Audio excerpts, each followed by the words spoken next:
மாலத்தீவு அதிபர் முய்சுவுக்கு எதிராக எதிர்க்கட்சிகள் நம்பிக்கையில்லா தீர்மானம் கொண்டுவர முடிவு செய்துள்ளன. சமீபத்தில் பாரத பிரதமர் நரேந்திர மோடி குறித்தும் இந்திய மக்கள் குறித்தும் மாலத்தீவு அமைச்சர்கள் அவதூறாக பேசினர். அதைத் தொடர்ந்து இரு நாடுகளுக்கும் இடையேயான உறவில் விரிசல் ஏற்பட்டது.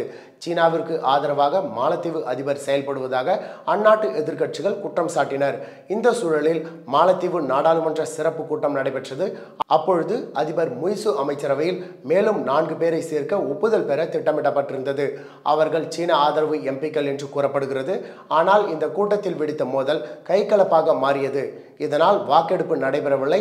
அதைத் தொடர்ந்து முய்சுவுக்கு எதிராக நம்பிக்கையில்லா தீர்மானம் கொண்டுவர எதிர்க்கட்சிகள் முயற்சி எடுத்து வருகின்றன. இதற்கு தேவையான கையொப்பங்களை உறுப்பினர்களிடம் பிரதான எதிர்க்கட்சியான மாலத்தீவு ஜனநாயக கட்சி சேகரித்து விட்டதாக கூறப்படுகிறது. இந்த தீர்மானம் நிறைவேறுமானால் மாலத்தீவு அதிபரின் பதவி பறிபோக வாய்ப்புள்ளது.